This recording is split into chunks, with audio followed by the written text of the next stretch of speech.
I'm here in Florida at 1Print where they're printing out these underwater structures, which are going to be seawalls. They have all kinds of features and rebar inside of the print. We'll see them placing. They're actually printing right now, and they're brave enough to let us film a live video during the print. Not every printing company is bold enough to do that, so we're gonna get to see that entire process. They stack the 6-foot units together to create these incredibly enormous structures, maybe 40 feet long, probably 7 or 8 feet tall. And they've got 3 of these out here. They're mixing their material outside, which is great because that keeps all the dust away from the primary work area. And they've got a lot of concrete over there, which is from a different concrete plant. They're near a Titan facility. They're actually able to use that and recycle it up, making this marine concrete mix specifically made for these underwater prints. And if they have a print day they want to redo, or they just have leftover material at the end of the hose, they can just leave the concrete over there and it gets recycled, reducing the amount of waste on the job site, which is always an important feature on these kind of 3D printed construction sites. Everybody's concerned about how to make it sustainable and last a long time. So you can see the print is obviously going pretty well right now. They've printed this entire height in one day, which is not easy. The concrete needs to become buildable and be strong enough to support each layer as you get to these bigger heights. It's important that it can support itself, and they've got the custom shaped rebar you can see on the left over there is going to be placed to give you horizontal reinforcement in this building. And you've got squared cutout holes are kind of windows so that fish can swim in and out, and they can be not only a functional print for a seawall but also a biological environment that can be rich in fish and coral life.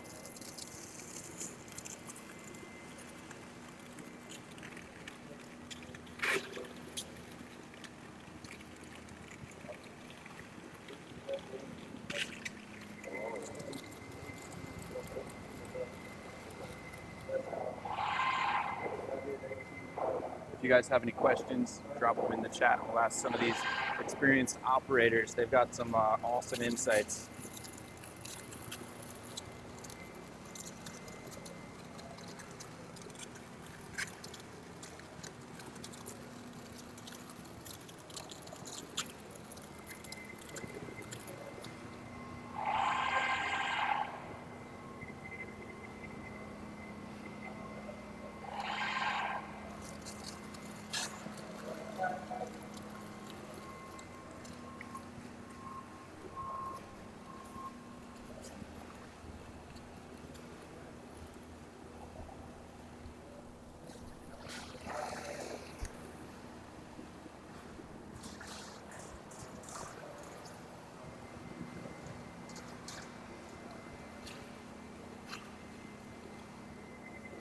Someone asked if the structure was tested.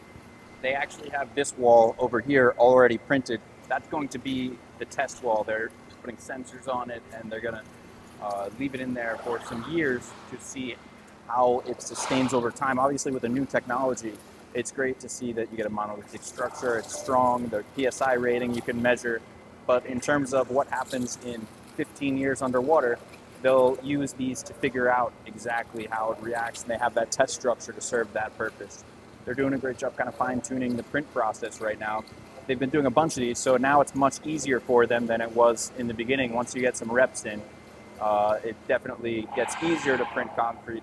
This team has a really good kind of understanding of how to work together, and they're not fighting, or it's not stressful when they're communicating about what needs to happen in the printer, because they've done so many of these units. They've got kind of some economies of scale in terms of their training, and they've got the hose management system working pretty well. They don't need a hose hugger today, which is a really nice automation.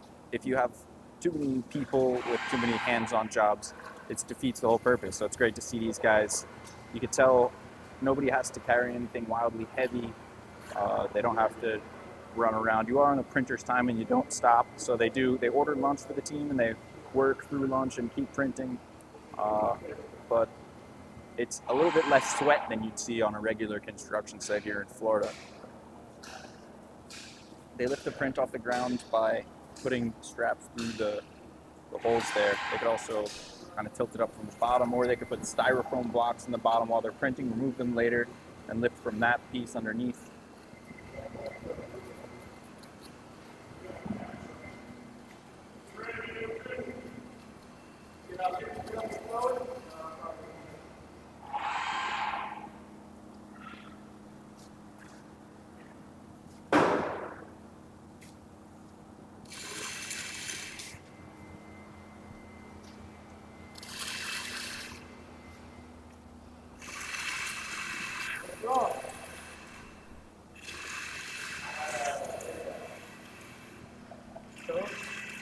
You tracing the new hole?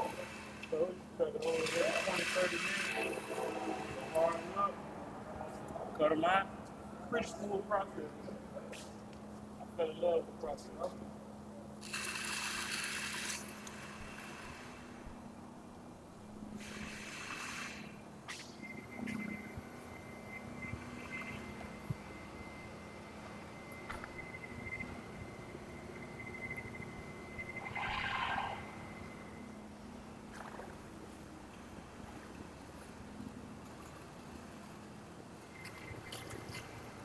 This printer has a great start-stop function, so they're able to lift it up, pause the print, and resume pretty much as often as they'd like, as long as they don't leave it in there too long. How much time do you have, Armand, that you could pause for before you run into issues? Well, technically speaking, you can wait about 20 minutes. 20 minutes is but the recommended that's maximum. extended time. Yeah, that's too much. We try not to pause for more than 5 minutes. Yeah, if you guys couldn't hear, Armand just said they usually try to pause for 5 minutes or less, but they can go up to 20 in a pinch. They've got this layer here, which is kind of like traditional small scale printing in plastic. They've got a test layer to make sure everything's coming out nicely. Even with the test layer, it's a 4 or 5 hour print, so the environment changes, the weather changes, the sun comes out, it starts raining. During these changes, they need to be paying attention to the quality of the material and making adjustments as needed. If they want more water, they need to wait for the adjustment to come all the way down the hose. And so Armand tries to predict the material needs as it's printing and calls out shops so that they can keep going and get closer to that 4 hour time than 5 hour time. But either way, they're just kind of pushing through it. And if they didn't explain what was going on, I might not even notice that they ran into anything, because they're so adept at handling all the different pieces that come with printer operation at this point. And like I said earlier, it's really bold to be doing a live video of a cutting edge technology.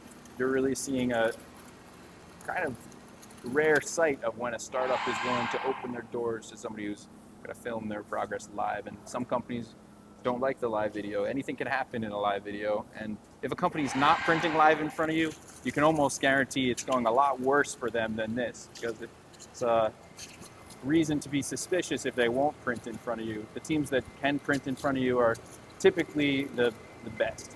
They're the ones who are the most confident in their printing ability. And you can see it's really going pretty smooth right here. Yeah, please do. Let me get you mic'd up.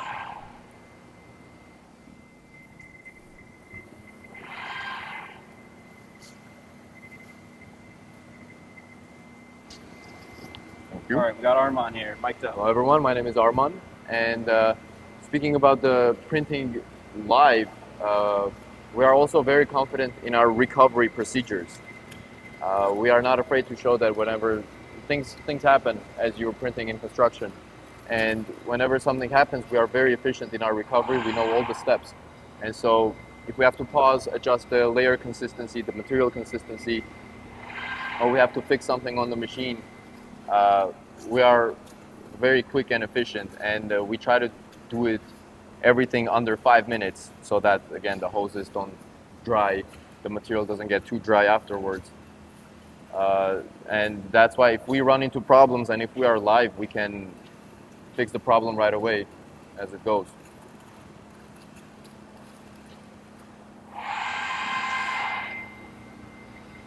But right now the material is getting much better. How many layers down does it start to get hard? So the best is to have the at least, well, this is 1 inch. So 6 layers below, it should already start feeling hard. That means it's curing good enough so that it would be strong enough for the rest of the layers. If it's too wet, then we know that we have to either adjust the material or maybe you have to print slower so that it gives some time to cure faster, cure longer.